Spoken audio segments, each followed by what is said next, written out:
Na- Nane Nane Patole. Honorable. माननीय सभापति महोदय, मैं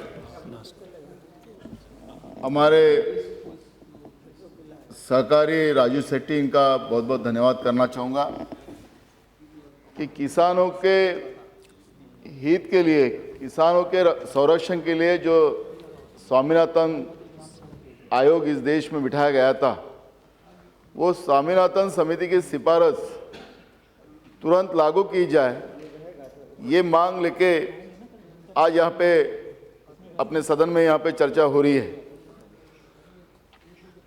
सभापति महोदय, मैं पूछना चाहता हूँ कि किसानों के प्रश्न पे आयोग आते हैं, आयोग को पूरी रिपोर्ट देने के लिए कम से कम 2-3 साल 5 साल लगते हैं। आज पूरे देश में हम किसानों के सुसाइड की बात करते हैं। हमारे यहाँ पर जो देश में ग्लोबल वार्मिंग के माध्यम से जो कुछ स्थिति आज निर्माण हुई है, बारिश समय पे नहीं आना, ओले गिरना, सूखा होना, ये स्थिति से किसान अड़चन में आ रहा है। हमारे देश के किसान को कहा गया था कि ये देश की रीढ़ है। महात्मा ज्योतिबा फुले ने 1885 में एक किताब लिखी थी और किताब में कहा था कि किसान कर्जा में पैदा होता है और कर्जा में ही मरता है। क्या हम लोग 67 साल में किसान के लिए इस संसद के माध्यम से किसानों के हित के लिए हम एक अच्छा धोरण बना नहीं सके?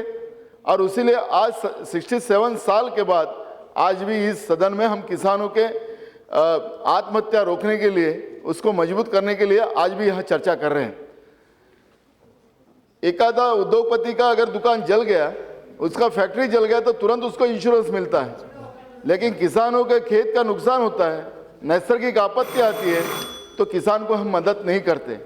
मैं इतना ही कहूँगा सरकार को कि स्वामीनाथन समिति की जो सिफारिश है जिससे किसानों को हम सुसाइड से बचा सकते हैं, तुरंत सरकार ने स्वामीनाथन समिति की सिफारिश लागू करना चाहिए।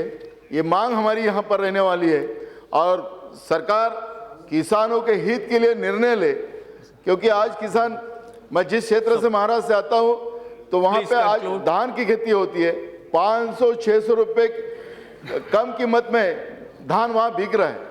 व्यापारी के हाथ में किसानों के अनाज का भाव ठहराने का काम व्यापारी करता है, लेकिन किसान मेहनत करके भी उसको अधिकार नहीं रहता। और निश्चित रूप से मैं इस माध्यम से इतना ही कहूँगा कि स्वामीनाथन समिति की सिफारिश अगर सरकार मान्य सभापति महोदय,